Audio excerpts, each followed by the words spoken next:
Hello students, स्वागत है आप सभी का बीएससी फार्मेसी में। तो आज की हमारी क्लास का टॉपिक रहेगा प्रेस्क्रिप्शन।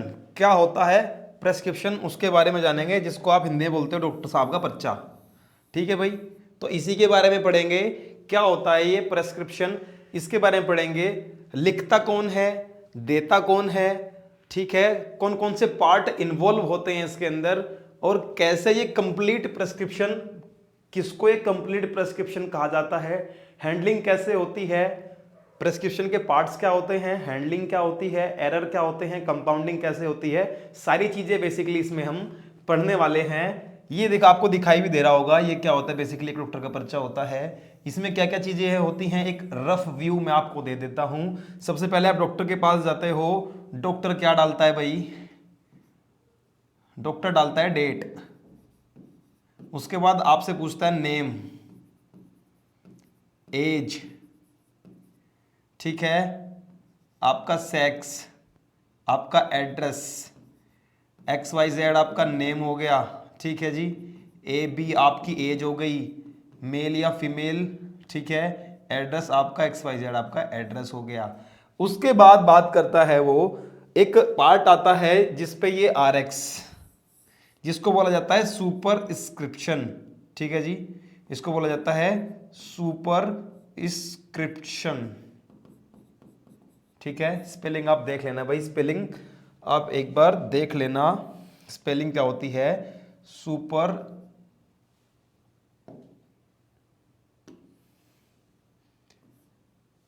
क्या हो गया, चलो, सुपरस्क्रिप्शन, ठीक है भाई। तो ये आ जाता है सुपरस्क्रिप्शन के अंदर।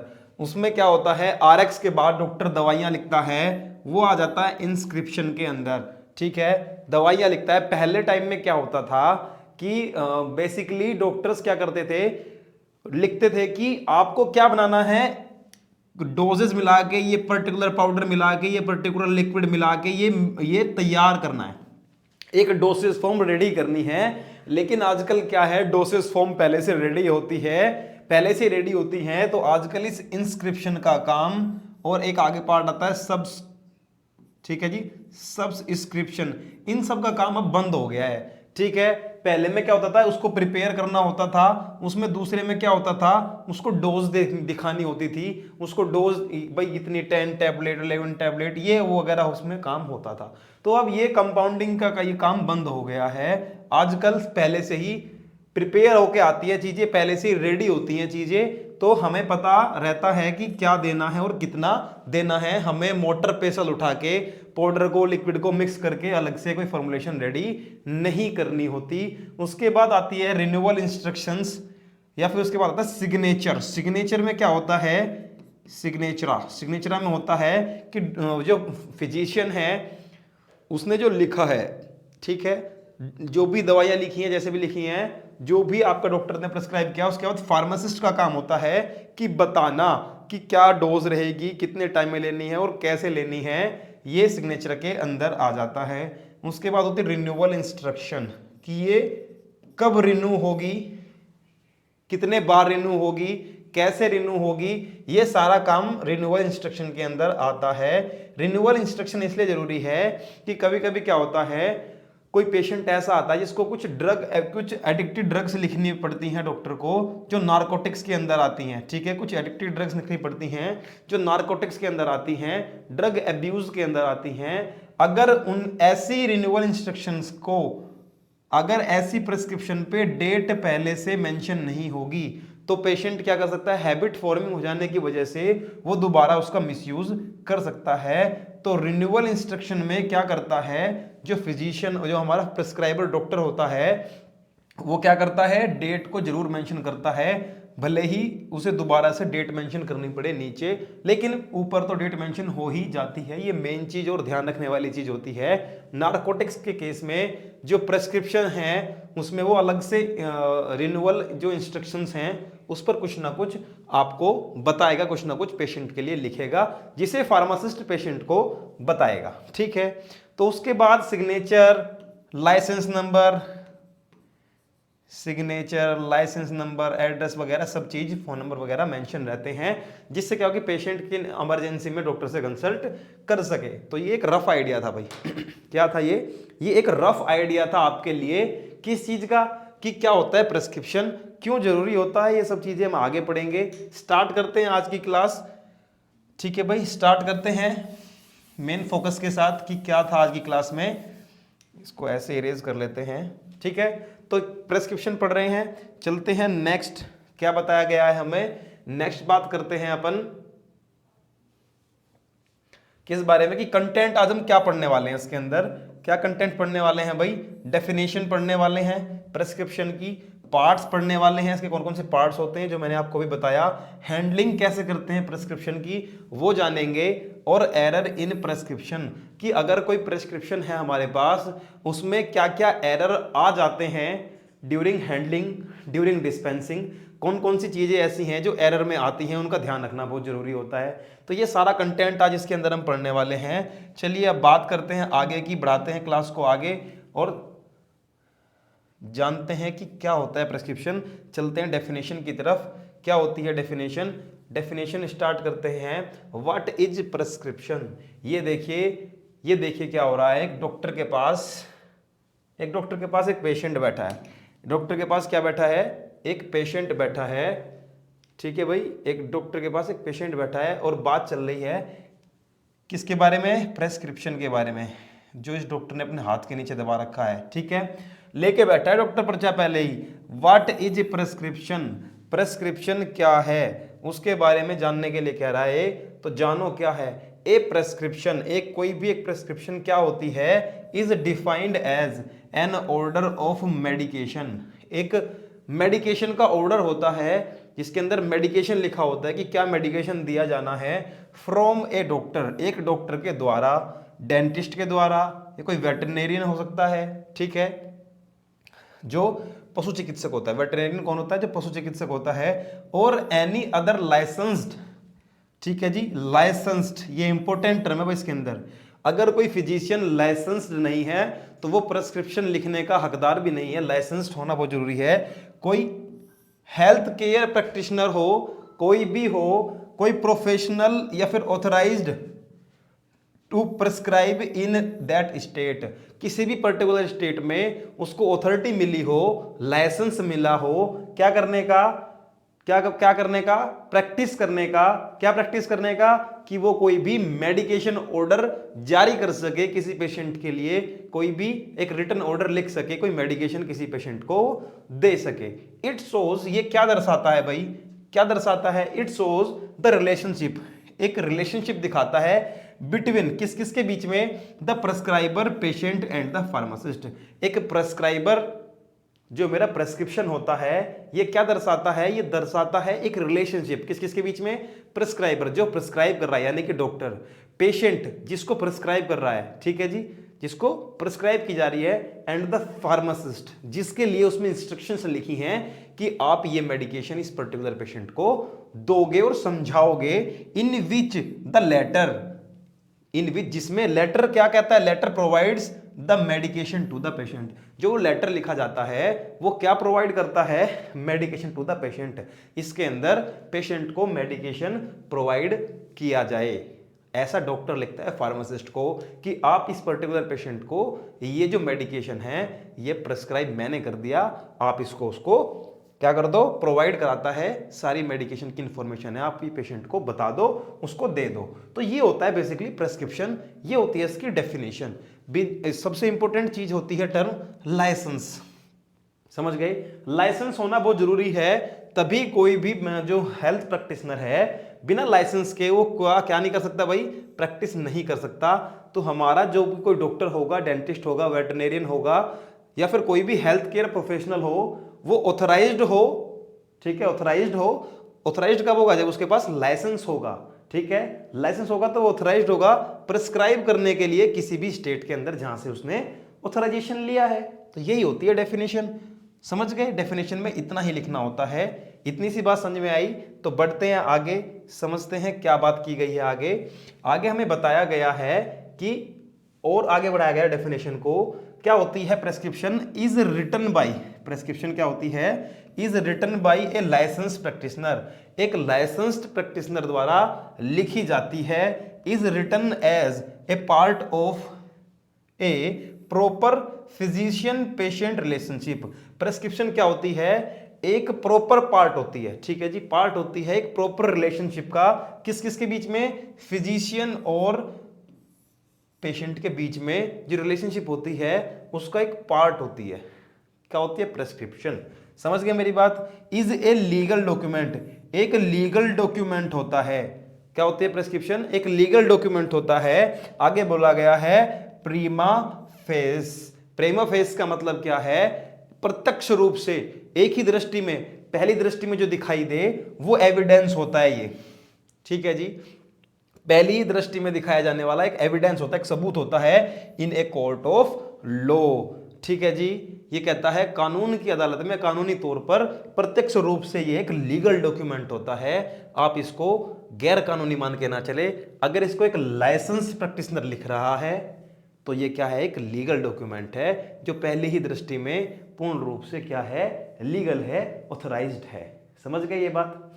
इतनी सी बात क्लियर है तो आगे बढ़ते हैं भाई। ये बात क्लियर है तो आगे बढ़ जाते हैं। आगे हमें क्या बताया गया है? देखो क्या है, ये लीगल है। चलो आगे बढ़ते हैं, बात करते हैं डेफिनेशन की। डेफिनेशन क्या बोलती है? डेफिनेशन क्या बोलती है? डेफिनेशन के अंदर एक चीज और आती है डेफिनेशन को आगे बढ़ाते हुए, लिटरली रेसिपी। रेसिपी देखो भाई, रेसिपी एक लैटिन वर्ड है, मैं आपको यहीं पे बता देता हूं। रेसिपी क्या है? एक लैटिन वर्ड है। कैसा वर्ड है भाई? एक लैटिन वर्ड है, ठीक है, जिसकी जो एब्रिविएशंस है या फिर जिसकी जो शॉर्ट फॉर्म है, इसकी जो शॉर्ट फॉर्म है उसको बोल देते हैं अपन आर एक्स। इसकी शॉर्ट फॉर्म को क्या बोल देते हैं अपन? आर एक्स, ठीक है जी। एक लैटिन टर्म है जिसकी शॉर्ट फॉर्म को बोल देते हैं अपन आर एक्स। जब हम उसको आर एक्स बोल रहे हैं तो अब समझ लो क्या होता है। Literally recipe means take. Recipe का क्या मतलब होता है लैटिन लैंग्वेज में? रेसिपी मीन्स होता है टेक, ठीक है जी। लिटरली रेसिपी मीन्स होता है, सिंपली क्या होता है? टेक। टेक मीन्स होता है लेना, ग्रहण करना। And when a medical practitioner writes a prescription beginning with R X. समझ गए? रेसिपी का मतलब होता है टेक, रेसिपी की ही शॉर्ट फॉर्म होती है आर एक्स। अगर कोई मेडिकल प्रैक्टिशनर है, वो अगर कोई प्रेस्क्रिप्शन लिख रहा है, उसको शुरुआत किससे कर रहा है? वो आर एक्स से। दैट मीन्स वो कह रहा है कि टेक, लो, या फिर यू टेक, आप लो, आपको लेना चाहिए, ठीक है। दैट मीन्स वो क्या कह रहा है कि आपको लेना चाहिए। दूसरी बात में क्या बोला गया? ही और सी इज कंप्लीटिंग द कमांड। कह रहा है कि वो, और ये बोलते हुए अपनी कमांड को कहता है, कंप्लीट करता है, अपनी बात को पूरी करता है। आगे जो बात लिखनी होती है उस बात को वो लिखना शुरू करता है, ठीक है। ये बात क्लियर हुई? आर एक्स का मतलब क्या होता है? आर एक्स का मतलब होता है टेक, लेना। आर एक्स बना किससे है? एक लैटिन वर्ड होता है रेसिपी। इस रेसिपी का मतलब भी क्या होता है? टेक मीन्स ग्रहण करना, लेना। जब रेसिपी का मतलब होता है, रेसिपी की शॉर्ट फॉर्म होती है आर एक्स। और अगर कोई प्रैक्टिशनर प्रेस्क्रिप्शन को लिखते हुए आर एक्स लिखना शुरू करता है या आर एक्स लिख देता है, दैट मीन्स उसके बाद वो अपनी कमांड को कंप्लीट करता है, जो वो कहना चाहता है वो कहता है। और जो भी वो लिखता है, जो भी वो मेडिकेशन आपके लिए लिखता है, उसका मतलब होता है R X. That means you take, आप लो, आपको लेना चाहिए आगे जो भी प्रेस्क्रिप्शन में मेडिसिन वो लिखने वाला है। समझ गए मेरी बात? क्लियर है इतनी सी बात? आगे बढ़ते हैं, पॉइंट टू पॉइंट समझते हुए चलेंगे, ज्यादा टफ नहीं है, बशर्ते कि आप बस समझते हुए चलें और कंप्लीटली इस क्लास को पूरा करें, ठीक है भाई। अब बात कर लेते हैं आगे की। क्या बोला गया है? Types of prescription. भाई प्रेस्क्रिप्शन के टाइप्स कौन कौन से होते हैं? सबसे पहले मैं बात करता हूं प्री कंपाउंडिंग प्रेस्क्रिप्शन। दो तरह की होती है। प्री कंपाउंडिंग का चलन अभी आया है जब से ये जो कंपाउंडिंग का सिस्टम बंद हो गया है ना। समझो क्या होता है? Prescription for already prepared drug.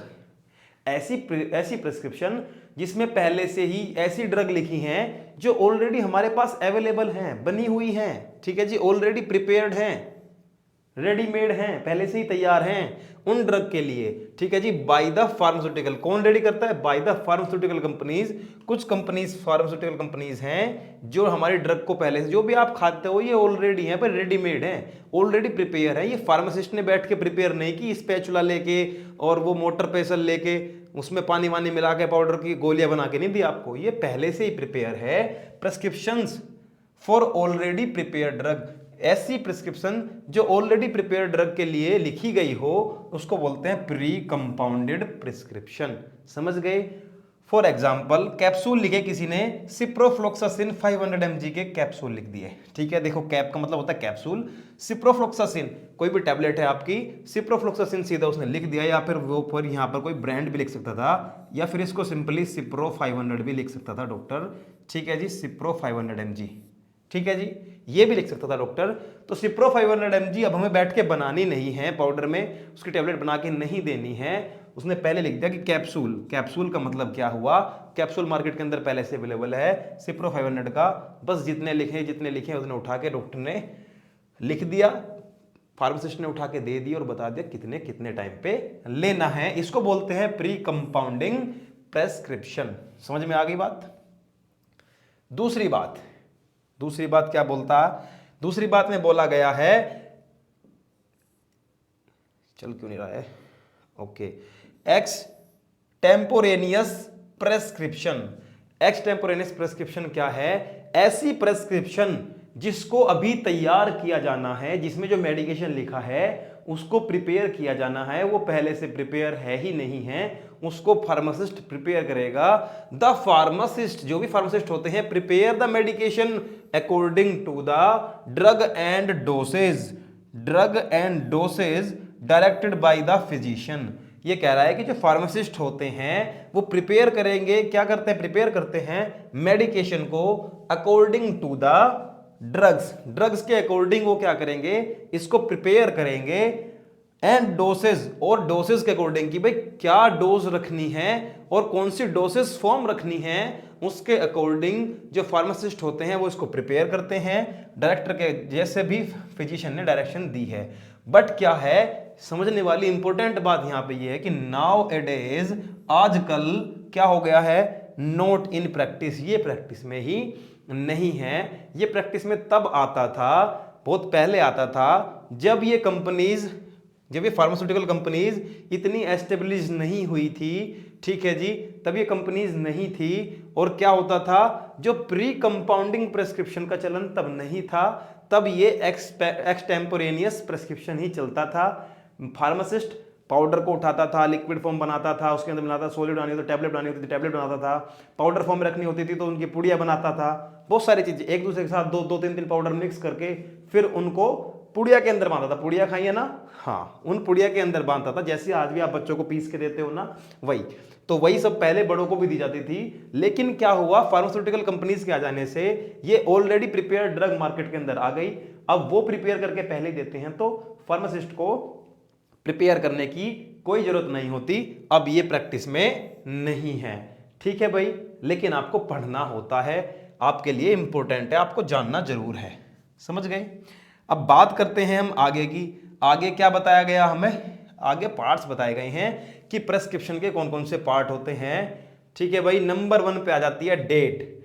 ठीक है, डेट लिखना बहुत ही इंपॉर्टेंट हो जाता है भाई। ठीक है, डेट लिखना बहुत इंपॉर्टेंट होता है। चलो इसको पूरा कंप्लीट कर लेते हैं, क्या क्या बताया गया है इसमें। चलो इसके पार्ट्स फिर एक एक को डिस्कस कर लेंगे भाई, एक एक को डिस्कस कर लेंगे। सबसे पहले डेट आ जाता है। डेट मैंने आपको शुरू में बताया था कि सबसे पहले डेट डाली जाती है, फिर नेम आता है, फिर age, sex, address of patient, उसके बाद superscription, subscription, inscription, signature, prescriber. ठीक है, प्रेस्क्राइबर के सिग्नेचर होते हैं, सिग्नेचर एक होता है, फिर प्रेस्क्राइबर के सिग्नेचर होंगे, रजिस्ट्रेशन नंबर होगा, एड्रेस होगा। ये सारे इंपॉर्टेंट पार्ट्स होते हैं इसके, इनको एक एक करके हम डिस्कस करते हैं, समझते हुए चलेंगे साथ साथ में मेरे। ठीक है, मेरे साथ साथ समझते हुए चलेंगे। इंपॉर्टेंट चीज़ें इसके अंदर आ जाती हैं और एग्जाम में यही आपकी हेल्प करेगा भाई, बहुत हेल्प करने वाला है आपके एग्जाम में। तो इसको समझ लो कि इसमें क्या बताया जाता है। ठीक है, चलो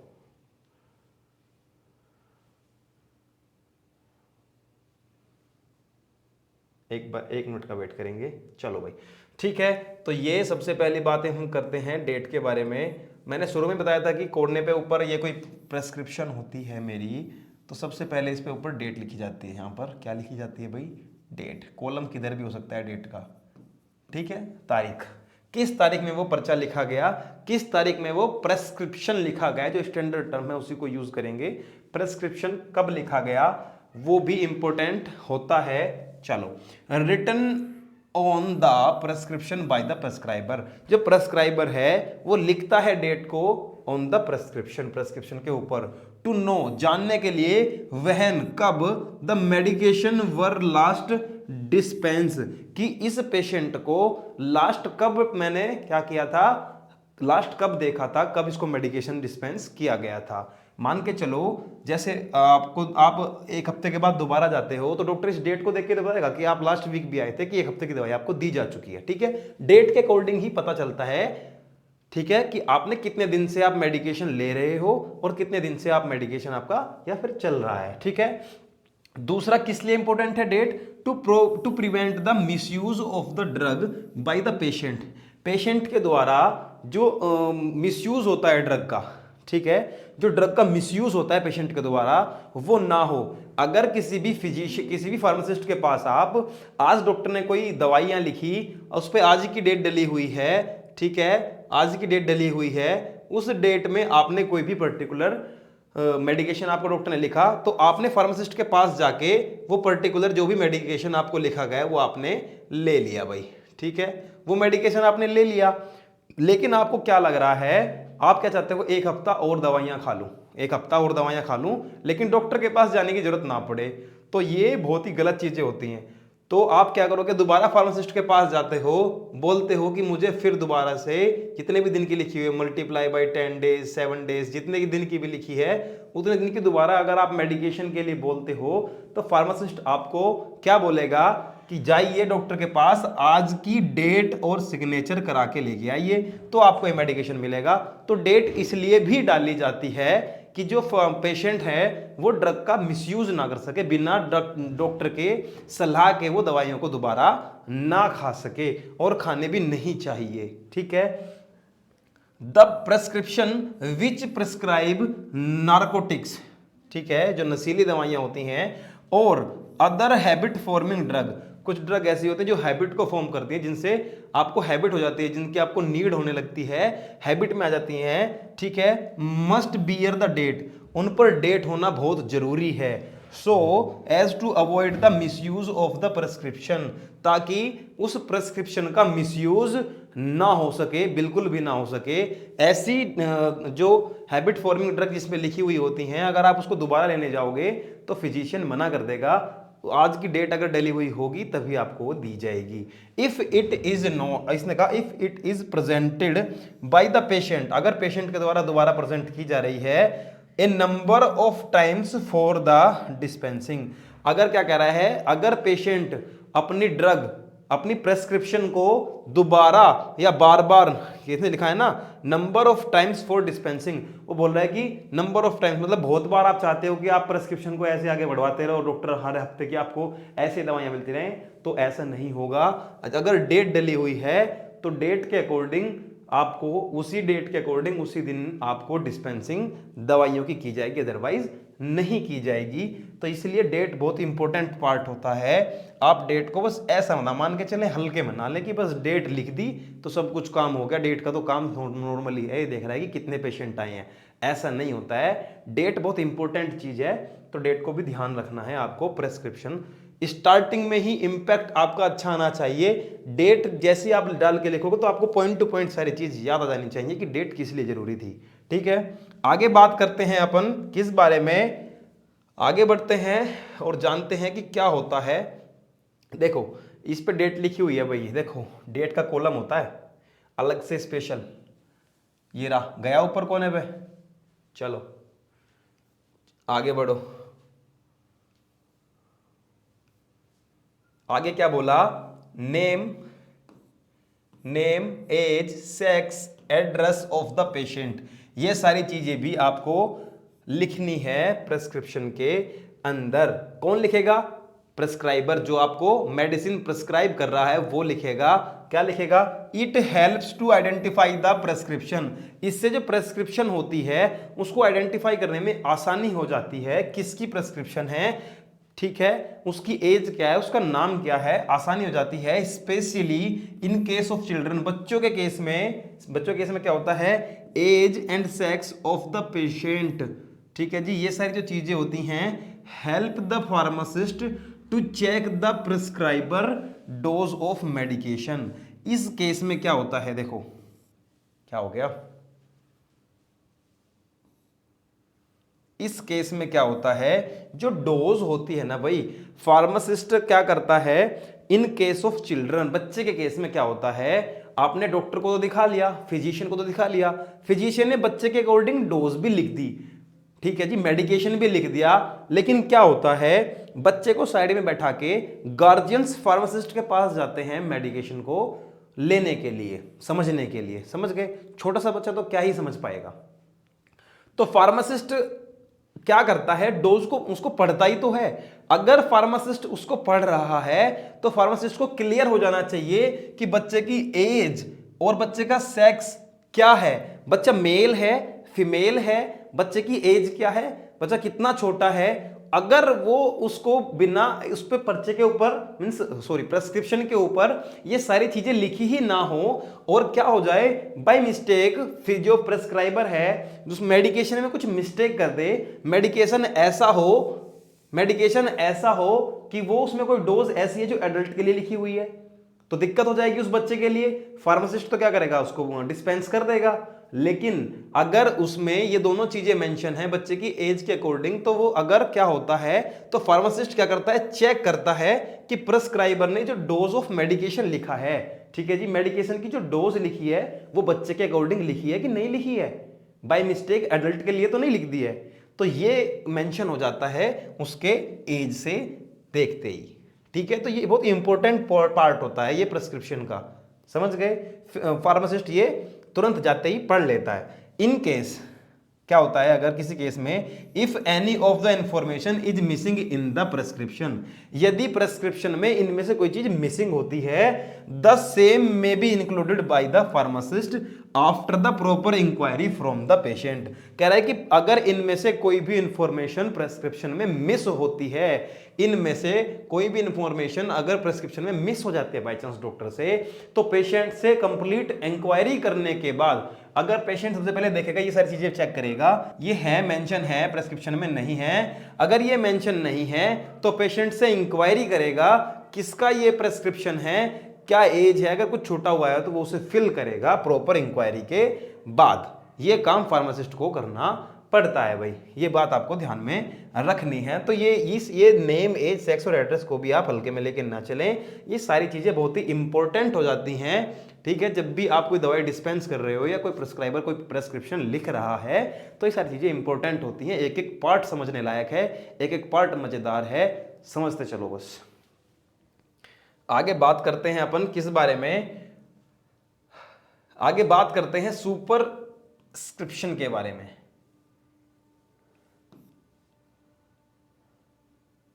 ठीक है भाई, सुपरस्क्रिप्शन क्या होता है उस बारे में बात करने जा रहे हैं हम, ठीक है, उस बारे में बात करने जा रहे हैं। तो सुपरस्क्रिप्शन क्या होता है भाई, ये होता है सुपरस्क्रिप्शन RX। क्या होता है, ये जो RX होता है ना, यही होता है बस सुपरस्क्रिप्शन। इसी को क्या बोल रहे हैं अपन, सुपरस्क्रिप्शन।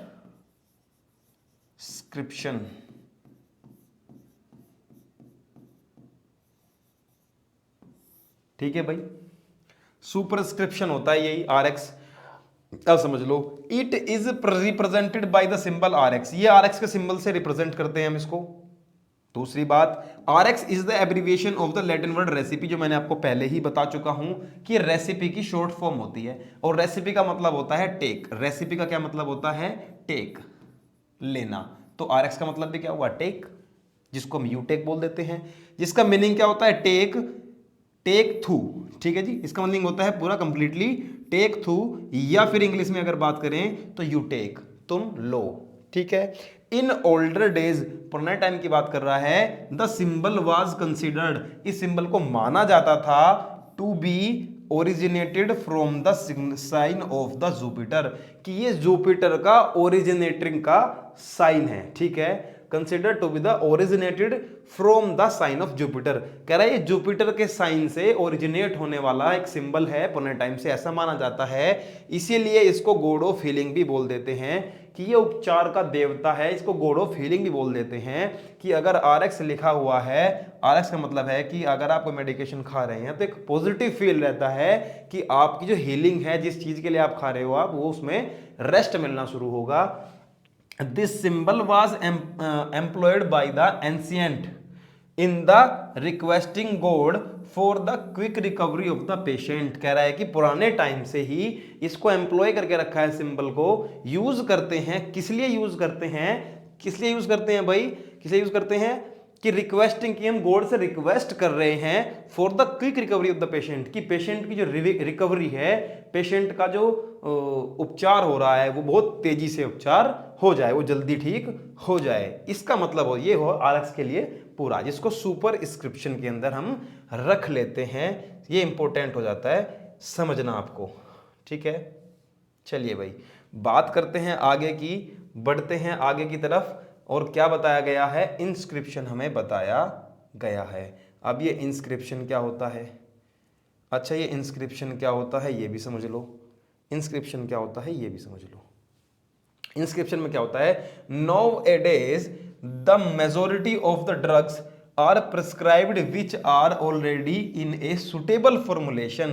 कह रहा है कि बहुत सारी ड्रग्स प्रिस्क्राइब की जाती हैं, और जो क्या है, विच, जो are already in suitable formulation, जो पहले से ही अपनी एक सुटेबल फॉर्मुलेशन में मार्केट के अंदर अवेलेबल होती हैं। द फार्मासिस्ट, फार्मासिस्ट का काम क्या है, इज रिक्वायर्ड टू डिस्पेंस, केवल उसको इनको डिस्पेंस करने की जरूरत है। द रेडीमेड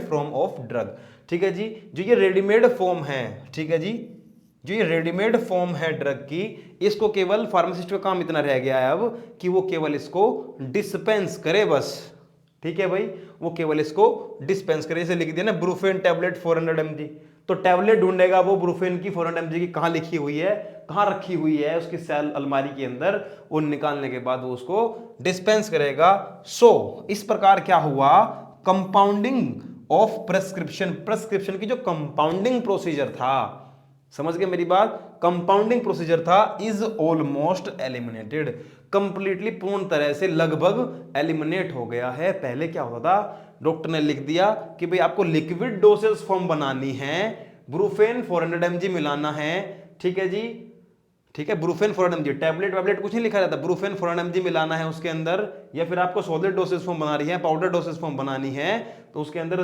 ब्रूफेन इतना मिलाना है, और पैरासिटामोल इतना मिलाना है, और वाटर इतना मिलाना है, क्वांटिटी सफिशिएंट कितनी रखनी है, क्या क्या चीजें मिलानी है।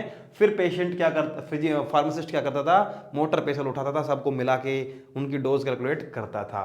लेकिन अब सब चीजें पहले से ही, इतने mg की इतने टैबलेट, इतने mg की इतने टैबलेट, कैप्सूल, सिरप, सब मार्केट के अंदर ऑलरेडी अवेलेबल हैं, ठीक है। तो फार्मासिस्ट का काम बस केवल उनको डिस्पेंस करना रह गया है, और कंपाउंडिंग का काम बिल्कुल एलिमिनेट हो गया, समझ गए। चलो बात करते हैं आगे, क्या बताया गया है आगे, सबस्क्रिप्शन क्या होता है, सबस्क्रिप्शन क्या होता है वो भी समझ लो। सबस्क्रिप्शन क्या होता है, सबस्क्रिप्शन में लिखा होता है कि, क्या लिखा होता है, दिस पार्ट कंटेन, ये वाला जो पार्ट होता है प्रेस्क्रिप्शन का, contain prescriber's direction to the pharmacist, pharmacist के लिए कुछ डायरेक्शन होती हैं। क्या इंक्लूड करता है वो, क्या इंक्लूड करता है, टाइप डोसेज, कि कौन सी dosage form to be prepared, कौन सी डोसेज फॉर्म प्रिपेयर करनी है।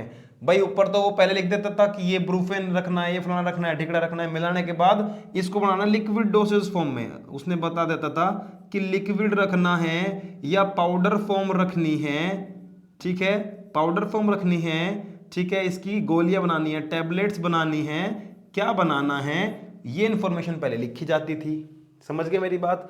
नंबर ऑफ द डोसेज, ठीक है जी, कितने नंबर ऑफ डोसेज रखनी है, टू बी डिस्पेंस, कितनी डोज डिस्पेंस करनी है, ठीक है जी, भाई 7 दिनों के लिए कोई दवाई अगर दिन में 2 बार खानी है, दिन में 2 बार खाने का, तो 7 दिनों के लिए इसकी कितनी खुराक हो गई भाई? 14 हो गई ना। तो कितनी डोज डिस्पेंस करनी है ये सब इस सब्सक्रिप्शन में लिखा जाता था। लेकिन अब क्या है, डायरेक्टली लिखा जाता है टैबलेट, डायरेक्टली लिखा जाता है टैबलेट ब्रूफेन कितने mg भाई, इतने पर्टिकुलर mg। सिरप, कोई भी कप सिरप लिख देता था, मान चलो कफ है, कोई भी कप सिरप लिख दिया, ठीक है, ये भी लेना है। तो लेकिन अब क्या हो गया, अब तो टैबलेट भी लिख के देता है, सिरप भी लिख के देता है, क्योंकि मार्केट के अंदर अवेलेबल हैं, बस उठा के डिस्पेंस ही तो करने हैं। बस पहले क्या होता था, पहले type of dosage form to be prepare, कौन सी डोसेज फॉर्म प्रिपेयर करनी है ये बताया जाता था, ठीक है। और इससे पहले वाले में बताया जाता था कि क्या प्रिपेयर करना है, समझ गए। नंबर ऑफ डोज कितनी रखनी है वो भी बताया जाता था।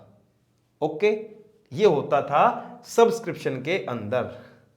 चलो इंपॉर्टेंट बात, हर एक पॉइंट इंपॉर्टेंट है। क्या है भाई? हर एक पॉइंट इंपॉर्टेंट है, समझते चलो। सिग्नेचर, सिग्नेचरा क्या बोलता है? सिग्नेचरा बोलता है कि अब आपको क्या बताना है, इंस्ट्रक्शंस देनी है। It is usually written as signature on the prescription, prescription पे ऐसे लिखा होता है, ठीक है जी, ऑन द प्रेस्क्रिप्शन, प्रेस्क्रिप्शन के ऊपर इसमें इस फॉर्म में लिखा होता है। इट कंटेन्स, ये क्या कंटेन करता है, क्या धारण करता है अपने अंदर, on the direction to the given, to be given to the patient, कि पेशेंट के लिए डायरेक्शन लिखी होती है regarding the administration of drug, drug का एडमिनिस्ट्रेशन कैसे करना है, ड्रग को कैसे कंज्यूम करना है, कब कब कंज्यूम करना है, ये सब लिखा होता है इस वाले पोर्शन के अंदर, ठीक है। Usually the quantity of the medicament, medicament की जो क्वांटिटी होती है और नंबर, या फिर क्या नंबर है, क्या डोसेज यूनिट है, कितनी यूनिट डोज लेनी है, ठीक है जी, टू बी टेकन, कितनी यूनिट डोज, 1 डोज लेनी है, 2 डोज लेनी है, 3 डोज लेनी है, 4 डोज लेनी है दिन में, कितनी unit of dose unit taken, कितनी दवाई आपको खानी है, हाउ मेनी टाइम्स, कितने टाइम खानी है,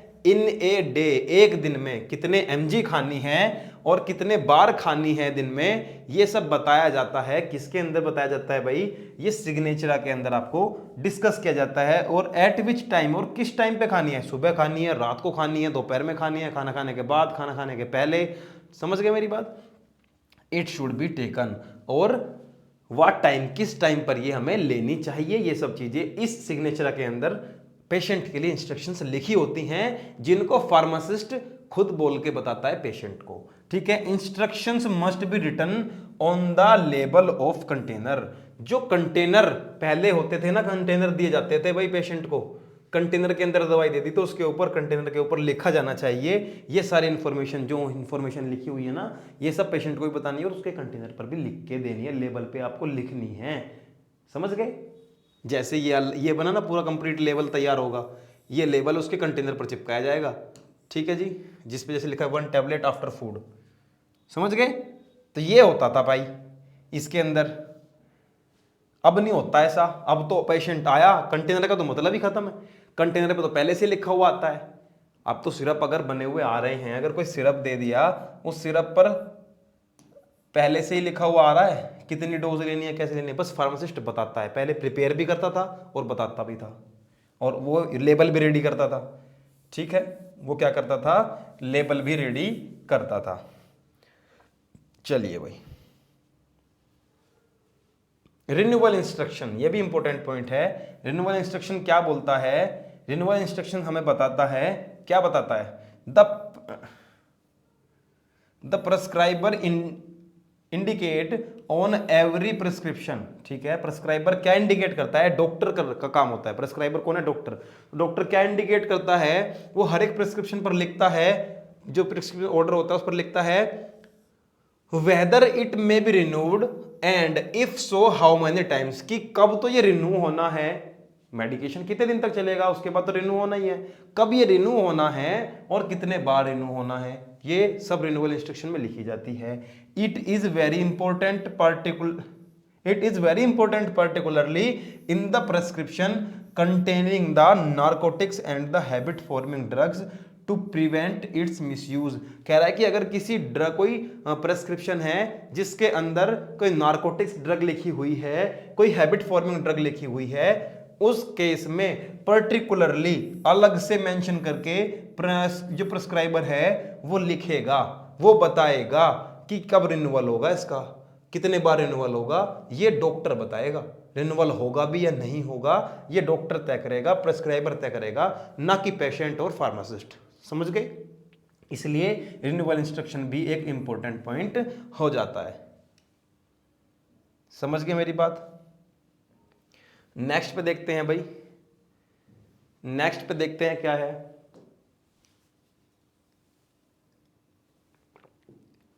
चलिए नेक्स्ट पे आ जाता है, नेक्स्ट पे आ जाता है सिग्नेचर।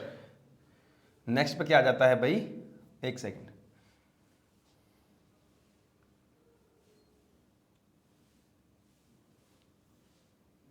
नेक्स्ट पे आ जाता है सिग्नेचर। चलो signature, address, registration number of the prescriber, ये सब चीजें बहुत भी इंपॉर्टेंट होती हैं, प्रिस्क्रिप्शन पर होनी बहुत जरूरी है। नंबर 1 बात करता है इंफॉर्मेशन अबाउट फिजिशियन। फिजिशियन के बारे में जो इंफॉर्मेशन है वो इंफॉर्मेशन होनी बहुत जरूरी है। इज असेंशियल, बहुत ही असेंशियल है, बहुत ही जरूरी है। क्यों जरूरी है? So that the doctor could be contacted in emergency, कि जो डॉक्टर है उसको क्या किया जा सके, उससे संपर्क साधा जा सके, उससे साथ संपर्क में आया जा सके इन इमरजेंसी।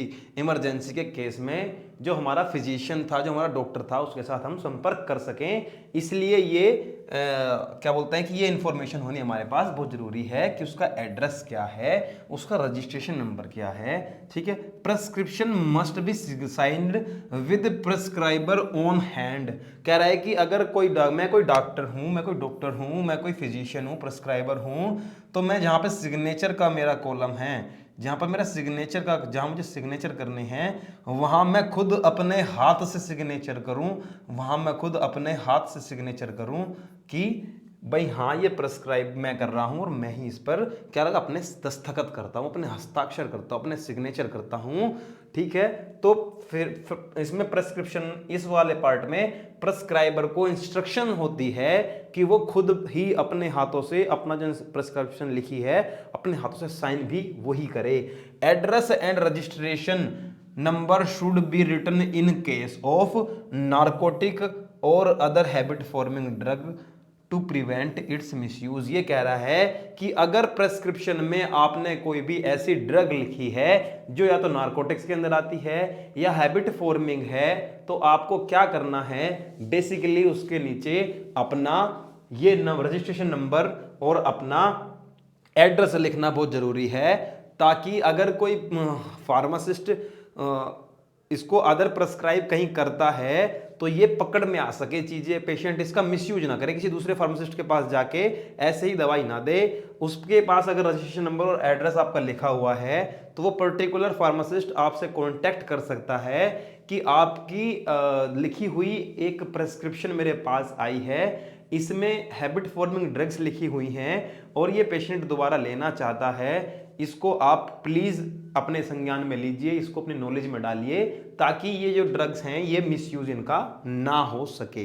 तो इसलिए ये एड्रेस रजिस्ट्रेशन नंबर होना बहुत ही जरूरी होता है, ताकि प्रेस्क्रिप्शन का और इन दवाइयों का मिसयूज ना हो सके। अब बात करते हैं आगे की तरफ। इंपॉर्टेंट पॉइंट था भाई बहुत, ठीक है, बहुत ही इंपॉर्टेंट पॉइंट था ये। चलो देखो, ये होती है भाई प्रेस्क्रिप्शन। माफी चाहूंगा भाई, डेट डालते हैं। ठीक है भाई, क्या करते हैं यहाँ पे हम डेट डालते हैं, पेशेंट का नाम लिखते हैं, ठीक है जी, पेशेंट के बारे में सारी चीज़ें लिखते हैं, उसका एड्रेस लिखते हैं, यहाँ पर उसका ये क्या है, मेल है फीमेल है ये लिखते हैं, एड्रेस लिखते हैं उसका प्रॉपर पूरा, समझ गए। चलो दूसरा क्या होता है, सुपरस्क्रिप्शन का पार्ट आ गया, ठीक है जी। उसके बाद ये सब्सक्रिप्शन इंस्क्रिप्शन के पार्ट आ गए, उसके बाद ये क्या सिग्नेचर का पार्ट आ गया, ठीक है जी। उसके बाद ये रिन्यूअल इंस्ट्रक्शंस आ गई, उसके बाद यहाँ अपने वो सिग्नेचर वगैरह देखो ये हो रखे हैं, सिग्नेचर हो रखे हैं ना, एड्रेस रजिस्ट्रेशन नंबर सब कुछ लिखा हुआ है। तो ये सब पार्ट होते हैं भाई प्रेस्क्रिप्शन के। प्रेस्क्रिप्शन में ये सारे पार्ट होने बहुत जरूरी हैं। पेपर में पूछा जाएगा सीधा सीधा 7 से 8 नंबर में पूछा जाएगा, 10 नंबर में ना पूछ ले तो कोई बड़ी बात नहीं, क्योंकि इसके और भी पार्ट हैं, वो भी ध्यान में रखने बहुत जरूरी हैं। इसी तरह से क्या होता है भाई, एक इसी तरह से ये प्रेस्क्रिप्शन होती है। आप चाहो तो बना भी सकते हो, नाम में XYZ कुछ भी लिखो, कुछ एक दो मेडिकेशन के नाम याद कर लो, उनको लिख दो, तो आपके लिए आसानी हो जाएगी। अब बात करते हैं आगे की। देखो ये होता है पार्ट ऑफ प्रेस्क्रिप्शन, सबसे पहले डेट। ठीक है भाई, यहाँ पे आप क्या जाएगा, डेट, क्या डेट रहेगी, पेशेंट का नाम, पेशेंट का एज, ठीक है जी, ठीक है, यहीं पे क्या आ जाएगा, मेल फीमेल, वेट कितना है इन केजी, ठीक है जी। सब सुपरस्क्रिप्शन का पार्ट आ गया, पैरासीटामोल, ये इंस्क्रिप्शन का पार्ट आ गया भाई, पैरासीटामोल 500 mg डिस्पेंस करनी है, कितनी टैबलेट डिस्पेंस करनी है, सब्सक्रिप्शन में आ गया, ठीक है जी, कितने बार लेनी है दिन में, सिग्नेचर में आ गया कि भाई इंस्ट्रक्शंस बतानी है। उसके बाद क्या होता है, सिग्नेचर में आ गया, डॉक्टर अपने सिग्नेचर करेगा यहाँ पर, ठीक है, अपने हाथों से सिग्नेचर करेगा खुद, रजिस्ट्रेशन नंबर डालेगा, अपना एड्रेस डालेगा, पूरी पक्की मोहर मार के तब एक प्रेस्क्रिप्शन पूरी कंप्लीटली रेडी होती है। एक एक पार्ट मैंने आपको बता दिया, ये भी मैंने आपको एक ओवरव्यू दे दिया कि बेसिकली आप एक एग्जाम में कैसे बना सकते हो। ये एग्जाम व्यू होता है भाई, ये आपका एग्जाम व्यू होता है, आप ऐसे एग्जाम में कोई भी प्रेस्क्रिप्शन रेडी कर सकते हो। अब बात करते हैं आगे की। उम्मीद करता हूं चीजें आपको धीरे धीरे समझ में आ रही होंगी, ठीक है। चलो ये हो गया, नेक्स्ट पे चलते हैं। Handling of prescription. भाई प्रेस्क्रिप्शन की हैंडलिंग हम कैसे करते हैं ये समझना हमारे लिए बहुत ही जरूरी हो जाता है, ठीक है जी, ये समझना हमारे लिए बहुत ही जरूरी हो जाता है। चलो तो इसमें नेक्स्ट पॉइंट बनता है हमारा हैंडलिंग ऑफ प्रेस्क्रिप्शन, की प्रेस्क्रिप्शन की हैंडलिंग अपन कैसे करते हैं, ठीक है, प्रेस्क्रिप्शन की हैंडलिंग हम कैसे करते हैं समझ लेते हैं। चलो handling of prescription, handling of prescription में क्या आया, देखो रिसीविंग, सबसे पहले हमारा काम क्या है, फार्मासिस्ट का काम क्या है, प्रेस्क्राइबर ने कोई भी हमें प्रेस्क्रिप्शन पेशेंट को लिख के दी, आपने वो रिसीव की, रिसीव करते टाइम एक फार्मासिस्ट को ध्यान क्या रखना है कि वो पेशेंट से रिसीव करते टाइम अपने फेशियल एक्सप्रेशन चेंज ना करे, ताकि पेशेंट को कुछ ऐसा ना लगे कि ऐसा क्या लिखा हुआ है इस प्रेस्क्रिप्शन में जिससे ये फार्मासिस्ट देखते ही चौंक गया या फिर इसके फेशियल एक्सप्रेशन चेंज हो गए। इससे साइकोलॉजिकल इंपैक्ट पड़ता है पेशेंट के ऊपर और पेशेंट क्या होता है, कंफ्यूज हो जाता है। ऐसा बिल्कुल भी नहीं करना है, ये होता है रिसीविंग करते time. Number 2, reading and checking.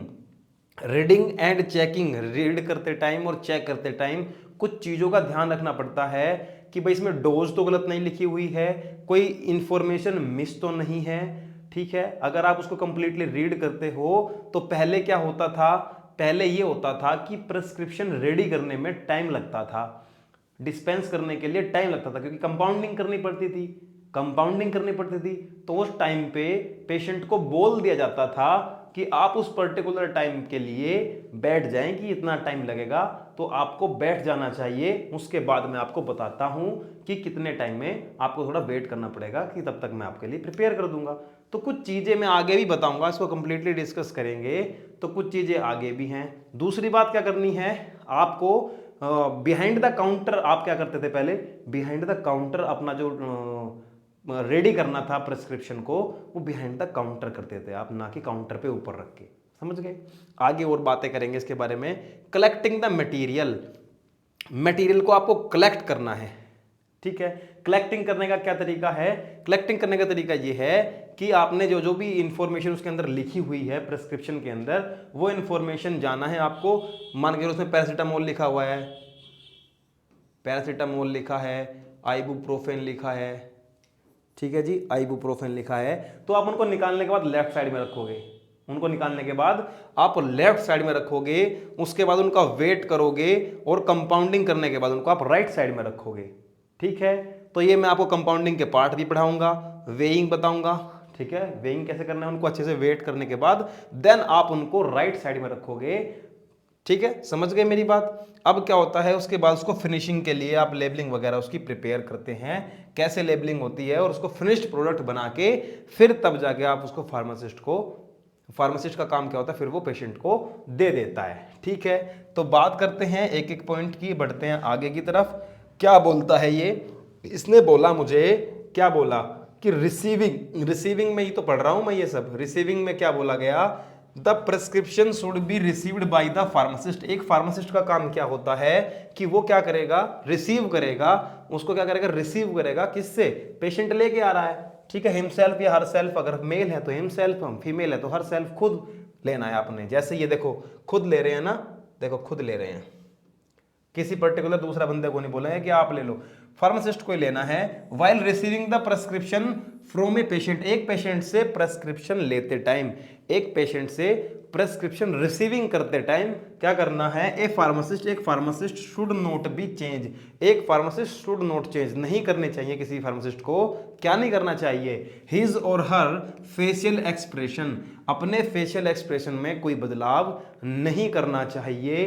That gives an impression to the patient, इससे क्या होता है, पेशेंट पर एक ऐसा इंप्रेशन जाता है जिससे कि ही इज कंफ्यूज्ड और सरप्राइज्ड, जिससे कि वो या कभी कभी तो कंफ्यूज हो जाता है, कभी कभी आश्चर्यचकित हो जाता है, भ्रमित हो जाता है। After seeing the prescription, prescription को देखने के बाद वो खुद भी भ्रमित और कंफ्यूज महसूस करता है। तो फार्मासिस्ट को ये चीज ध्यान में रखनी है कि कोई भी फार्मासिस्ट ऐसा ना करे, कैसा ना करे, वो ऐसा ना करे कि जब कोई प्रेस्क्रिप्शन उसके पास आ रही है खुद रिसीव करते टाइम अपने फेशियल एक्सप्रेशन चेंज ना करे, जिससे क्या हो सकता है कि पेशेंट कंफ्यूज हो सकता है, ऐसा हमें नहीं करना है। नंबर की बात करते हैं आगे, नेक्स्ट क्या बोलता है, रिसीविंग आपको समझ में आ गया कंप्लीट, चलो रिसीविंग समझ में आ गया तो बात करते हैं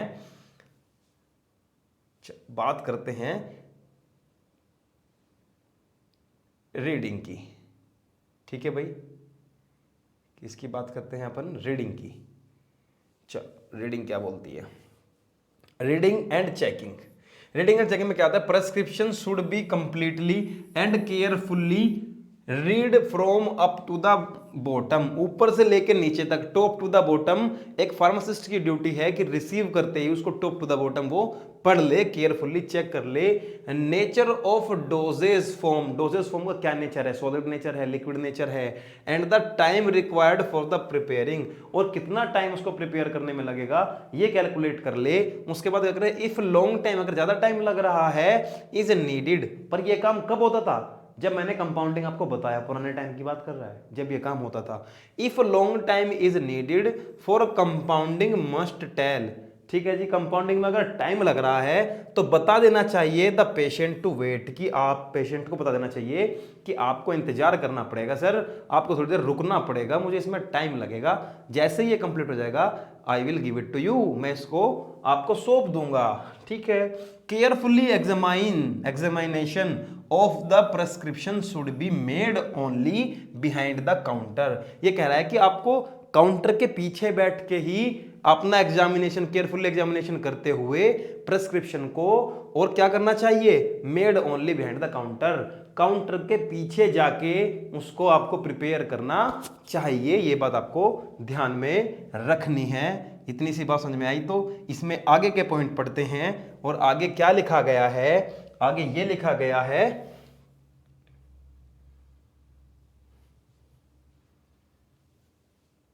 बताता हूं भाई, आगे लिखा गया है ये पॉइंट, आगे लिखा गया,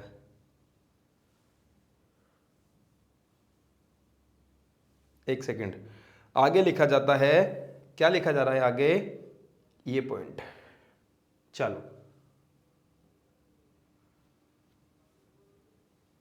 आगे पॉइंट लिखा गया है, अगर, सबसे पहली बात तो काउंटर के पीछे काम करना है, अगर क्या हो रहा है, अब सबसे इंपॉर्टेंट बात है, क्या है, एनी डाउट, ठीक है, एनी डाउट और डायरेक्शन और any error in writing, patient should not to come to know about it, कह रहा है कि अगर आपको कोई डाउट हो रहा है, ठीक है, आपको कोई डायरेक्शन में डाउट लग रहा है, कोई एरर महसूस हो रहा है कि प्रेस्क्राइबर ने कुछ मिस्टेक, गलती कर दी, तो ये कह रहा है कि patient should not come to know about it, patient को इसके बारे में पता नहीं चलना चाहिए। आप फोन करो, चिट्ठी भेजो, तार लिखो, कुछ भी करो, गुप्तचर भेज दो, घोड़े चलाओ, घोड़े दौड़ाओ, रथ चलाओ, कुछ भी कराओ, पेशेंट को ये पता नहीं चलना चाहिए कि अगर कोई डाउट है, प्रेस्क्रिप्शन के अंदर कोई एरर है, तो पेशेंट को पता नहीं चलना चाहिए, क्योंकि पेशेंट फिर से भ्रमित हो जाएगा, कंफ्यूज हो जाएगा, डर जाएगा।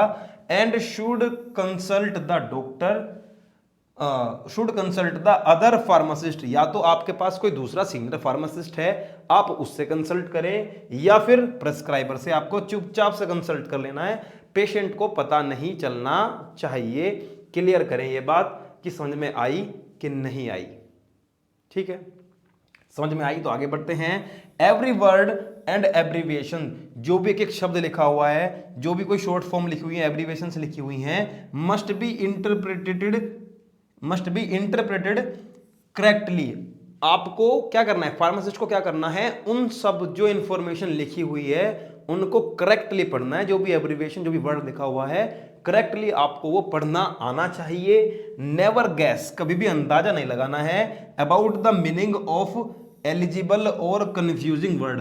कोई भी ना समझ में आना वर्ड हो, कोई भी कंफ्यूजिंग वर्ड हो, उसके मीनिंग का आपको अंदाजा नहीं लगाना है कि इसका मीनिंग क्या होने वाला है, कि इसका मीनिंग क्या होने वाला है, इसका आपको अंदाजा नहीं लगाना है। अंदाजा लगाने से काम खराब हो जाएगा भाई। अंदाजा लगाने, तुक्का लगाने वाला काम नहीं होता। एक बार कोई डोज आपने गलत दी, पेशेंट मर जाएगा। ठीक है, तो जो चीज समझ में नहीं आ रही है, कंफ्यूजिंग लग रही है, उसको आप पूछ लें, उसका खुद से अंदाजा ना लगाएं। Prescription should be checked, prescription अच्छे से चेक की जानी चाहिए फॉर एनी इनकम्पेटेबिलिटी, ताकि कोई इनकम्पेटेबिलिटी ना हो। समझ गए? इतनी सी बात क्लियर। ये था रीडिंग एंड चेकिंग के अंदर। अब बात करते हैं आगे की। रीडिंग और चेकिंग को तो हमने छोड़ दिया, कंप्लीट कर लिया, समझ में आ गया। अब बात करते हैं आगे की, कि आगे हमें क्या बताया गया है। Collecting and weighing the material, collect कैसे करना है और वे कैसे करना है मटेरियल को। ठीक है, समझ गए मेरी बात? चलो ठीक है जी, ये बात समझ लो, यहां से इंपॉर्टेंट है। ठीक है जी, दूसरी बात, कलेक्टिंग, जो भी चीज आप कलेक्ट कर रहे हो, डॉक्टर ने आपको लिख दिया कि ये सब चीजें मिला के आपको एक कोई भी फॉर्मुलेशन रेडी करनी होती है कंपाउंडिंग में। तो जैसे ही आप कलेक्ट करोगे, आप काउंटर पे खड़े हो, मैं आप पर्टिकुलर काउंटर पे खड़ा हूं, मैं कलेक्ट करूंगा अगर कोई चीज, तो मैं चीजों को निकाल के लाऊंगा, अपने टेबल पर लेफ्ट साइड में रख लूंगा। उसके बाद उनका वेट करूंगा। ठीक है, उसके बाद उनका वेट करूंगा। ठीक है, बैलेंस की हेल्प से। ठीक है, वेट करूंगा, मटेरियल का क्या करूंगा मैं, वेट करूंगा, और उस वेट करने के बाद उनको मैं राइट साइड में रख लूंगा। पहले मैं निकाल के लाया अलमारी से, फिर मैंने उनका वेट किया, वेट करने के बाद मैं उनको राइट साइड में शिफ्ट कर लूंगा। ठीक है, ऐसा नहीं कि आधे इधर रख लिए, आधे इधर रख लिए, वेट रखा है सामने, अब मुझे पता नहीं चला मैंने किसका वेट करके कहाँ रख दिया। समझ गए?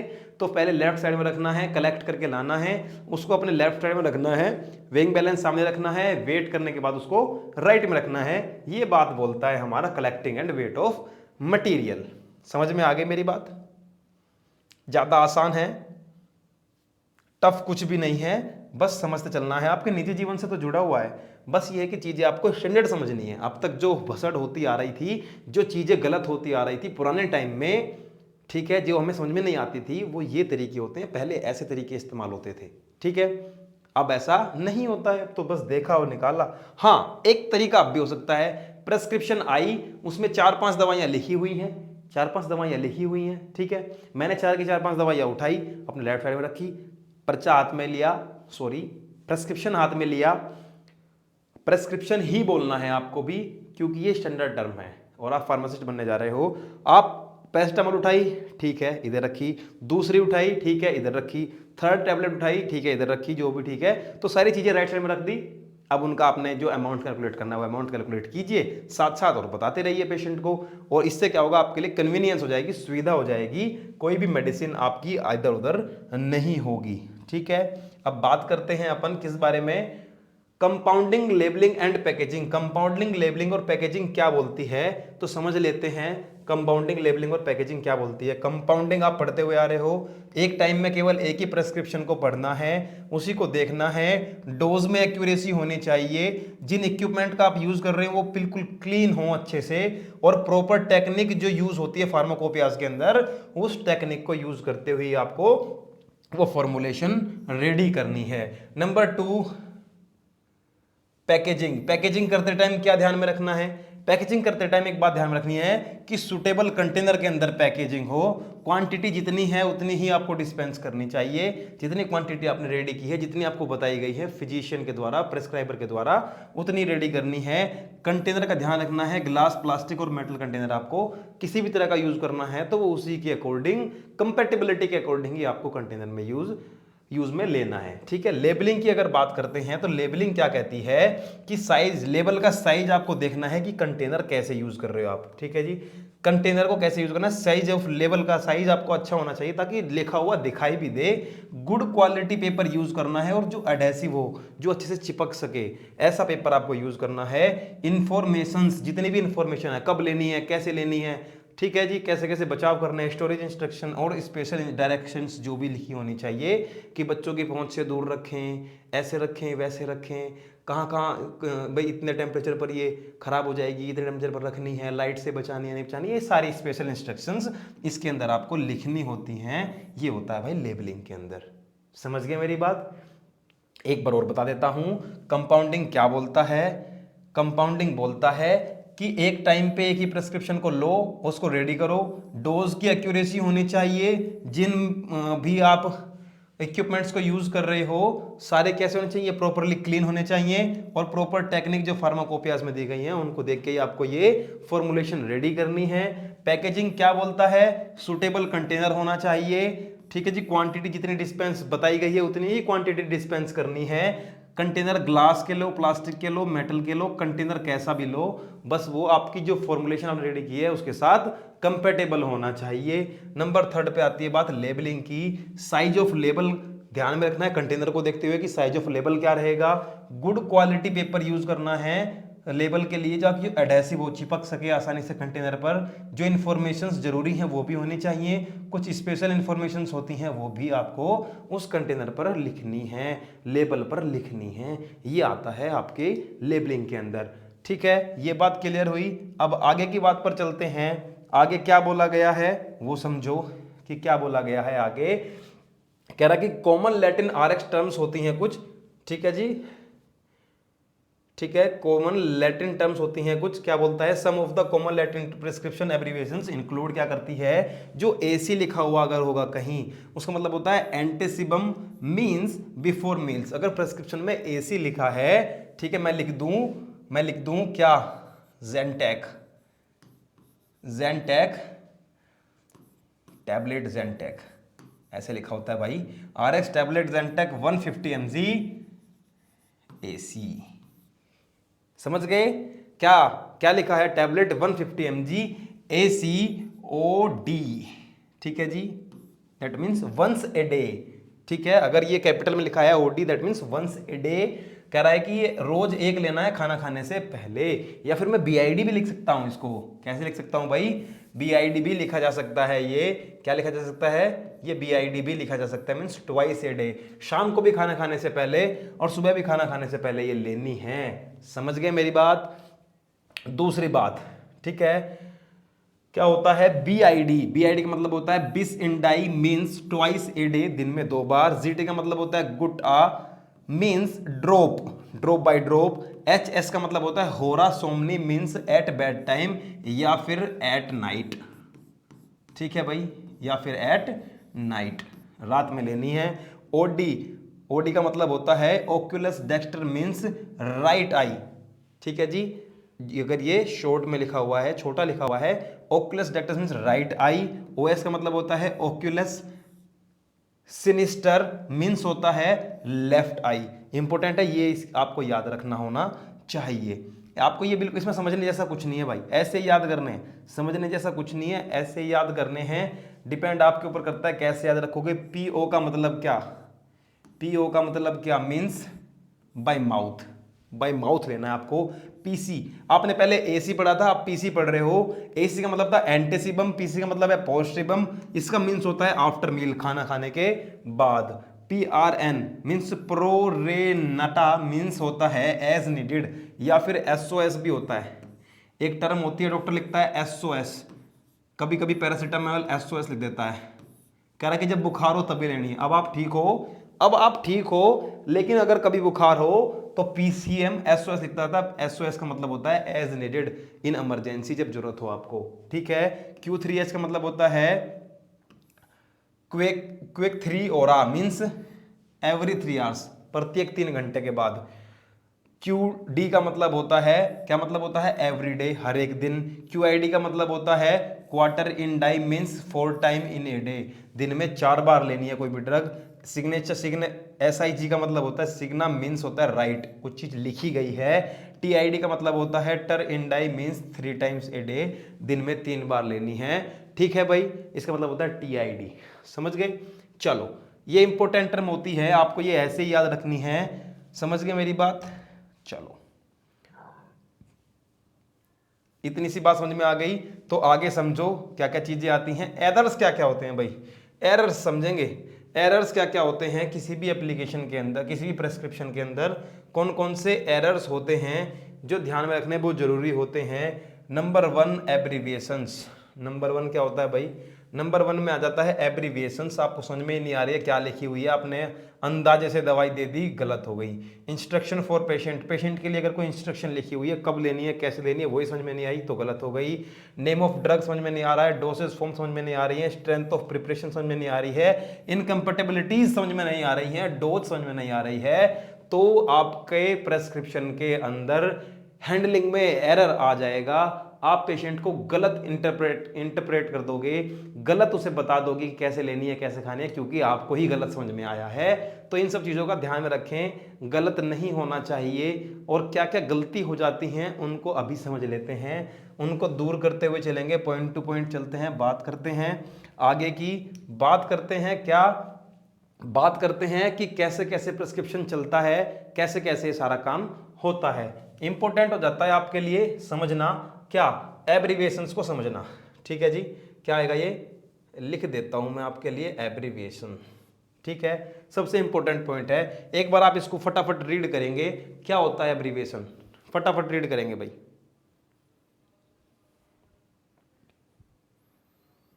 जितनी जल्दी हो सकता है फटाफट रीड करो, क्योंकि एब्रीविएशंस आप कंटिन्यूअस पढ़ते हुए आ रहे हो भाई, एब्रीविएशंस आप कंटिन्यूअस पढ़ते हुए आ रहे हो, तो आपके लिए बहुत ज़रूरी होता है कि आप एब्रीविएशंस को एक बार खुद से पढ़कर भी समझ लें, कि एक बार आप खुद से पढ़कर भी एब्रीविएशंस को समझ लें कि क्या होता है एब्रीविएशंस, ठीक है भाई। आपको पता होना चाहिए कि क्या होता है एब्रीविएशंस, आपको समझ में आना चाहिए। बताओ भाई, फटाफट पढ़ लिया सबने। सबसे इंपॉर्टेंट बात क्या होती है, एब्रीविएशंस का मतलब होता है भाई शॉर्ट फॉर्म। क्या मतलब होता है एब्रीविएशंस का, शॉर्ट फॉर्म। एब्रीविएशंस क्या होती है, शॉर्ट फॉर्म होती है। Abbreviations presents a problem in understanding parts of the prescription order. अगर कोई प्रेस्क्रिप्शन ऑर्डर आपके सामने आया, आप फार्मासिस्ट हो, आपको समझ ही नहीं आ रहा कि टीआईडी का मतलब क्या होता है। टीआईडी का मतलब क्या होता है, टीआईडी का मतलब होता है 3 बार, दिन में 3 बार। आपने इसका मतलब समझ लिया 1 बार। पेशेंट को जो दवाई 3 बार देनी थी दिन में, आप 1 ही बार दे रहे हो, तो क्या हो गया, आपके समझने में एरर आ गया, समझाने में एरर करोगे, पेशेंट को आराम नहीं आएगा, क्या हो गया, हैंडलिंग एरर आ गया प्रेस्क्रिप्शन के अंदर। तो आपको क्या करना है, ध्यान से समझना है, क्या है, अंडरस्टैंडिंग पार्ट बना के चलना है एब्रीविएशन को। अगर इसको आप अंडरस्टैंडिंग पार्ट बना के नहीं चलोगे तो हैंडलिंग एरर आ जाएगा। नंबर 2 पॉइंट क्या है, extreme care should be taken. आपको बहुत ज्यादा ध्यान रखना है, किस बारे में, by A pharmacist in interpreting क्या, एब्रीविएशंस, कि एब्रीविएशंस को पढ़ने में आपको एक्सट्रीम अंडरस्टैंडिंग बना के चलनी है, आपको सारी एब्रीविएशंस याद होनी चाहिए। फार्मासिस्ट शुड नॉट गैस, एक फार्मासिस्ट अंदाजा नहीं लगा सकता, उसको गैस, उसको पता होना चाहिए, आपको अंदाजा नहीं लगाना, अनुमान नहीं लगाना है, तुक्का नहीं मारना है। At the meaning of the ambiguous abbreviations, अगर कोई एब्रीविएशंस बहुत ही भद्दी राइटिंग में, गंदी राइटिंग में लिखी हुई है, तो आपको अनुमान नहीं लगाना कि शायद ये लिखा होगा, आपको पता होना चाहिए। नहीं पता है, सीनियर फार्मासिस्ट से बात कीजिए, नहीं पता है, डॉक्टर से बात कीजिए, बट आपको अंदाजा, अनुमान लगा के, तुक्का मार के दवाई नहीं देनी है, हैंडलिंग एरर आ जाएगा आपकी प्रेस्क्रिप्शन के अंदर, ठीक है भाई। आगे बात करते हैं नेक्स्ट पॉइंट की। क्या बोलता है नेक्स्ट पॉइंट, क्या बोलता है भाई नेक्स्ट पॉइंट, नेक्स्ट पॉइंट बोलता है, चलो आगे बढ़ते हैं, देखते हैं क्या बोलता है नेक्स्ट पॉइंट। एब्रीविएशन समझ में आ गया? एब्रीविएशन समझ में आ गया? तो नेम ऑफ ड्रग क्या आ गया? Name of drug. फटाफट एक बार नेम ऑफ जो ड्रग है उसकी रीडिंग करो, फटाफट विद इन सेकंड रीडिंग करेंगे, जितनी जल्दी हो सकता है रीडिंग करो। करो भाई फटाफट रीडिंग।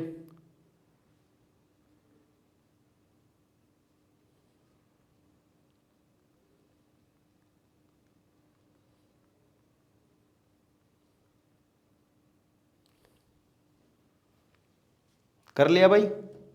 रीडिंग कर ली? फटाफट बताओ। चलो भाई, अगर रीडिंग कर ली है आपने तो name of drug, there are certain drugs whose name looks और sound like those other drugs. कह रहा है कि कुछ ड्रग्स ऐसी होती हैं जिनके नाम तो एक जैसे होते हैं लेकिन वो रिजेंबल करती हैं अलग ड्रग से, वो अलग ड्रग होती है। ठीक है जी। Some of the example of such drugs is as under, जैसे डिजिटॉक्सिन और डिजोक्सिन। डिजिटॉक्सिन और डिजोक्सिन क्या है? अलग अलग ड्रग हैं, अलग अलग केमिकल कंपाउंड है, अलग अलग केमिकल मोइटी हैं। तो आपको करना क्या है? बेसिकली आपको करना क्या है? ये चीज ध्यान में रखनी है कि जो आपकी ड्रग्स होती हैं उनके नाम एक जैसे हों, उसको ध्यान में रखते हुए आपको आसानी से और आपको चतुराई से पढ़ना है उस प्रेस्क्रिप्शन को, जिसके अंदर मान के चलो लिखा तो है डिजोक्सिन, लेकिन आपने पढ़ लिया डिजिटॉक्सिन, तो मिस्टेक हो जाएगी भाई। डिजोक्सिन को आप डिजिटॉक्सिन नहीं पढ़ सकते और डिजिटॉक्सिन को आप डिजोक्सिन नहीं पढ़ सकते, एक्यूरेट आपको पढ़ना पड़ेगा। तो क्या करना है? नेम ऑफ द ड्रग्स की वजह से भी क्या होती है? हैंडलिंग में एरर आ जाता है। तो एक फार्मासिस्ट के लिए ये बहुत जरूरी होता है कि वो इस प्रेस्क्रिप्शन की हैंडलिंग बहुत अच्छे से करे। समझ में आई ये बात? फटाफट बताओ। समझ में आई इतनी सी बात? समझ में आई तो आगे बढ़ते हैं। ठीक है, अगर समझ में आई तो आगे बढ़ते हैं भाई। ठीक है, आगे क्या आता है उसको देखते हैं, क्या आएगा आगे उसको देखेंगे। क्या हो रहा है भाई? चलो फटाफट से रीडिंग लगाओ, फटाफट से reading. Strength of the preparation, जो भी चीज आप प्रिपेयर कर रहे हो किस स्ट्रेंथ की करनी है, कितने mg की करनी है, ये आपको ध्यान में रखना है। ठीक है, ये आपको ध्यान में रखना है भाई। चलो क्लियर है इतनी सी बात? क्लियर है भाई? चलो तो समझते हैं क्या होता है the strength of the preparation. Preparation किस स्ट्रेंथ की बनानी है, कितने mg की बनानी है, should be stated by the प्रेस्क्राइबर।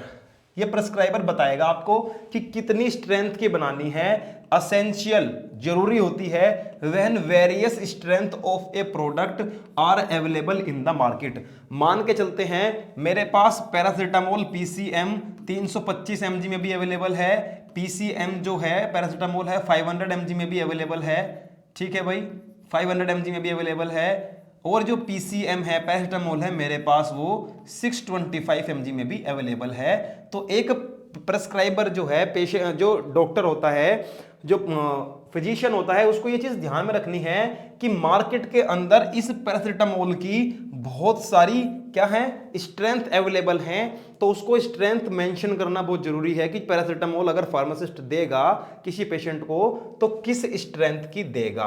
अगर स्ट्रेंथ लिखी हुई है तो वेरी गुड, अगर नहीं लिखी हुई है तो मिस्टेक हो सकती है। ठीक है भाई, इसको मार्केट करो। ठीक है, समझ गए मेरी बात? तो स्ट्रेंथ ध्यान में रखनी है, स्ट्रेंथ को पढ़ना है, उसके बाद ही आपको क्या करना है उसको आगे डिस्क्राइब कर देना है पेशेंट को। Doses form of the drug prescriber, कोई जो ड्रग प्रेस्क्राइबर है अगर वो डोसेस फॉर्म ही मेंशन नहीं कर रहा है, वो टैबलेट ही नहीं लिख रहा है इसके सामने, ठीक है, क्योंकि पीसीएम क्या है टैबलेट फॉर्म में भी आता है, इसका SYRUP सिरप भी आता है। ठीक है, इसका क्या आता है, इसका सिरप भी आता है मार्केट के अंदर। तो ये सब चीजें आपको ध्यान में रखनी है एक प्रेस्क्रिप्शन को पढ़ते टाइम क्या होता है, मैनी मेडिकेशंस, बहुत सारी मेडिसिन हो, many medicine are available in more than one doses form, एक से ज्यादा अलग डोसेस फॉर्म में आती है, कोई सॉलिड डोसेस फॉर्म में भी आ रहा है, टैबलेट की फॉर्म में भी आ रहा है, लिक्विड सेमी सॉलिड गैसेस सब फॉर्म में आता है, कोई कोई प्रोडक्ट ऐसा होता है लिक्विड में भी आ रहा है, टैबलेट में भी आ रहा है, कैप्सूल में भी आ रहा है। तो many medicine are available in more than one doses form like liquid, tablet and capsule ETC. So dosage form of the product should be written, कि वहां पर डोसेज फॉर्म रिटन हो, ये प्रिस्क्राइबर को इंस्ट्रक्शंस रहती हैं कि शुड बी रिटन, प्रिस्क्राइबर को ये इंस्ट्रक्शन रहती हैं कि ये सब रिटन होना चाहिए पहले से ही प्रेस्क्रिप्शन के अंदर, ताकि जो फार्मासिस्ट है वो उसको आसानी से पढ़ सके भाई, ठीक है, वो उसको आसानी से पढ़ सके। समझ में आ रही है बात? ठीक है, समझ में आ रही है बात? आगे बढ़ते हैं, बात करते हैं अगले पॉइंट की, बात करते हैं अगले पॉइंट की, क्या बोला गया है, ठीक है, चलो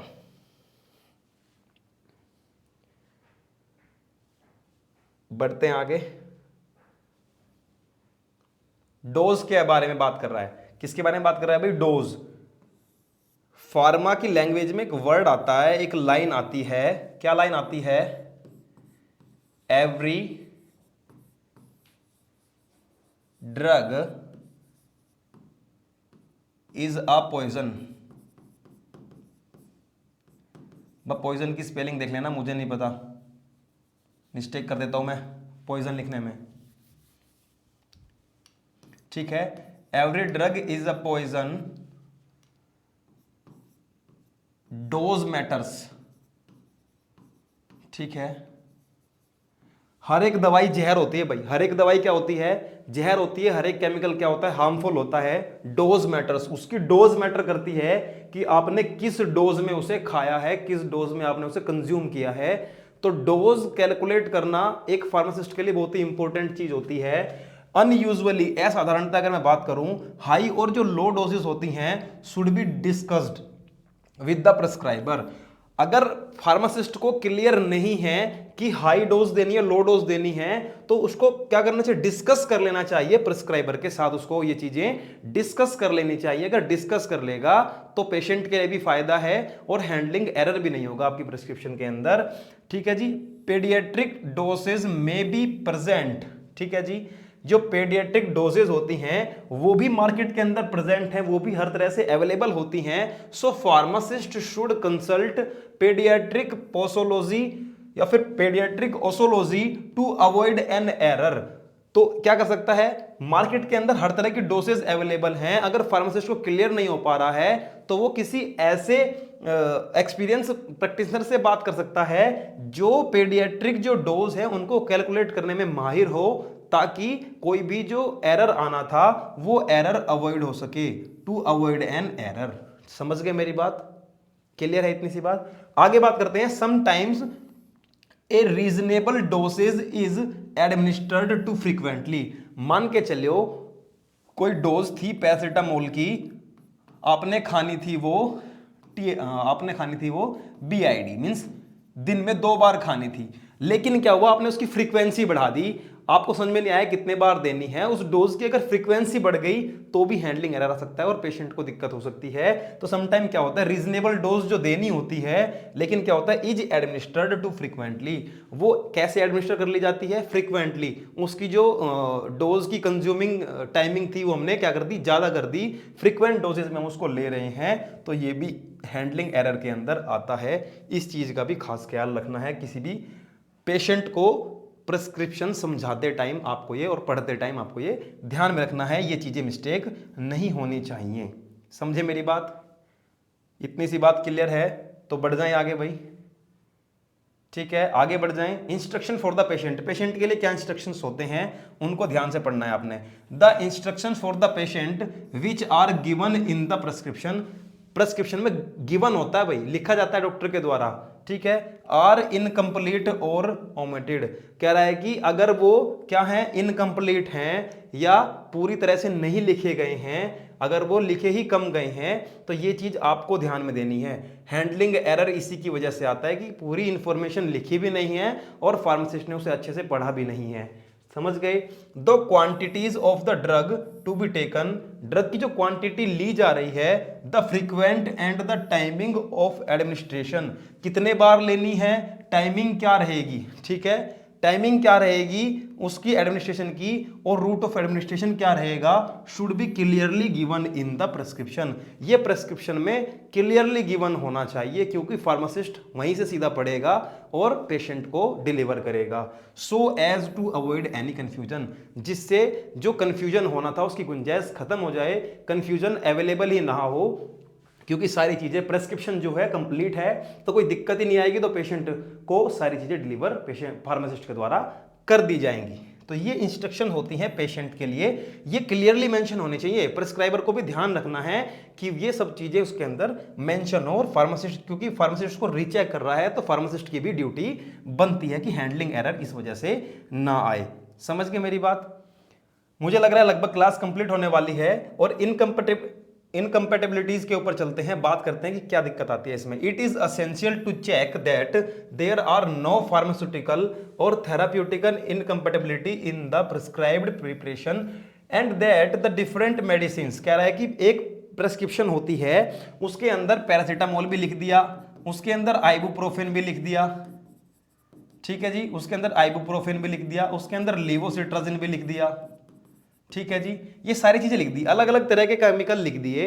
कह रहा है कि ये जो केमिकल होते हैं फार्मास्यूटिकल और थेराप्यूटिक जो इनकम्पेटेबिलिटी होती है प्रेस्क्राइब्ड जो प्रेस्क्रिप्शन होती है उसके अंदर, तो एक फार्मासिस्ट की ड्यूटी बनती है कि वो इन सब चीजों को ध्यान में रखे कि कोई ऐसा साल्ट तो नहीं है, कोई ऐसा एजेंट तो नहीं है जो एक दूसरे के साथ इनकम्पेटेबिलिटी शो करता हो। अगर ऐसा होता है तो क्या करना है, पहले ही आपको क्या करना है, इंटरेक्ट कर लेना है, किससे, अपने प्रेस्क्राइबर से, ठीक है। अगर ऐसा कुछ प्रेस्क्राइब्ड हो रहा है फॉर द सेम पेशेंट, एक ही पेशेंट को, समझ गए, एक ही पेशेंट को अगर आप क्या कर रहे हो, ये सारी चीजें एक साथ मिला के दे रहे हो और इनकी इनकम्पेटेबिलिटी आपस में, तो क्या होता है, do not interact with each other, ऐसा नहीं होना चाहिए कि एक दूसरे के साथ इंटरेक्ट कर रहे हो to produce any harm to patient, जिससे कि पेशेंट को कोई हार्म पहुंच रहा हो, पेशेंट को कोई हानि हो रही हो, पेशेंट को कोई नुकसान पहुंच रहा हो, तो ये ध्यान रखने का काम किसका है, फार्मासिस्ट का है। सर्टेन एंटीबायोटिक्स, कुछ एंटीबायोटिक्स ऐसी होती हैं, should not be given with the meals, कह रहे हैं कि खाना खाने के तुरंत बाद नहीं दी जाती, ऐसा आपको ध्यान में रखना है। कुछ सर्टेन ऐसी एंटीबायोटिक्स होती हैं, since it is significantly decrease the absorption of the drug, अगर आप ऐसा करते हैं तो उस ड्रग का एब्जॉर्प्शन जो होता है बॉडी के अंदर कम हो जाता है। अगर डोज का एब्जॉर्प्शन ही कम होगा तो क्या होगा, उसका जो ऑन साइड ऑफ एक्शन है वो नहीं आएगा, आएगा तो बहुत ही कम आएगा। तो आपको ये सब चीजें भी ध्यान में रखनी है। अगर कोई केमिकल आपस में इनकम्पेटेबल हैं, आपस में क्या करते हैं, एक दूसरे को खराब कर सकते हैं या फिर एक दूसरे के इफेक्ट को एबनॉर्मली इंक्रीज कर सकते हैं, तो उसको आपको पहले ही ध्यान में, संज्ञान में रखना है और उसको पहले ही प्रेस्क्राइबर को बता देना है। ठीक है भाई, यहां तक की बात क्लियर हुई आपको? यहां तक की बात क्लियर? तो आज की क्लास में इतना ही था। ठीक है भाई, मिलते हैं फिर से आपसे नेक्स्ट क्लास में नेक्स्ट टॉपिक के साथ। तब तक के लिए आप सभी अपना ध्यान रखें। उम्मीद करता हूं आज की क्लास आपको अच्छे से क्लियर हो गई होगी। धन्यवाद।